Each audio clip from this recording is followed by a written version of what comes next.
Hello everyone, it's Dave, aka Realtor Dave, and it's the middle of October here. I just want to talk to you about kind of what's going on in the market, and it's all centered around a recent article that came out in the Globe and Mail, said that Canadian real estate, essentially it's going off a cliff. Sales are way down, prices are going to follow, but it does say in this article, except Calgary.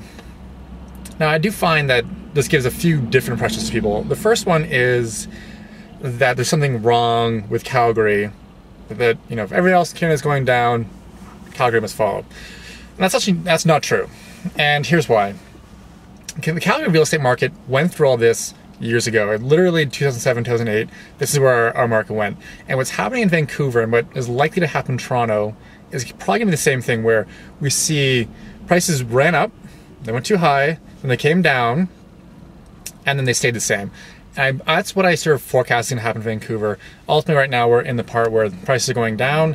Eventually, the market will balance out and those prices will stabilize. Whereabouts that's going to happen, I'm not sure, but you know, I'd probably expect to see 10-15% total decrease, maybe a little bit more in Vancouver. Though, upon saying that, I'm definitely no expert in that. What's different in Calgary right now is, like I said, we went through that already, and what we really have now is very strong short-term fundamentals, I would say, to medium long-term fundamentals, in that our house prices, the inventory isn't great, so the sort of supply and demand has a tendency right now to favor, it has a tendency to favor sellers in some respects, but I'll get back to that in a second.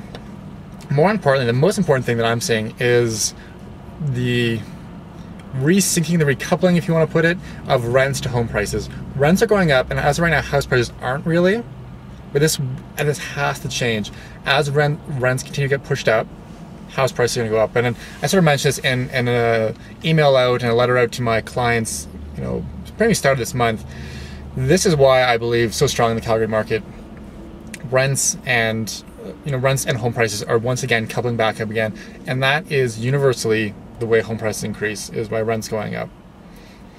Now, with that said, if you are a seller, you have to also realize that while there is definite demand out there, the demand isn't that strong. There's lots of buyers out there looking, but they aren't super motivated, and nor should they be, because there's no reason to jump into something they don't like.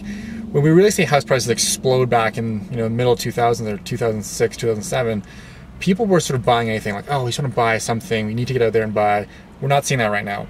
So if you're looking to sell, you must realize you still have to price your property right. If you price your property well, and it's, especially for these days, single-family homes, it'll sell like this. And we're seeing a lot of that. We're seeing a lot of inner-city homes selling very quickly. Same time, if it's overpriced, it will sit. And so advice to sellers, you still have to be realistic. While it is a bit of a seller's market, you must price your home properly. You price it well, it'll sell. And then flip side, to buyers, a lot of buyers are like, oh, well, I don't need to rush out there and buy a place. And that's true, you don't. But if you see a place you like, you must be ready to put an offer down. We are seeing multiple offer situations. We are seeing homes go very quickly when they're priced well. Obviously, don't rush out and buy an overpriced property. But if you see a property that's priced well and you want it, you must be ready to put an offer in. All right, guys, that is the market according to me. If you have any questions, as always, you can find me at www.realtordave.ca or 403-990-1278. Hope all is well. Talk to you soon.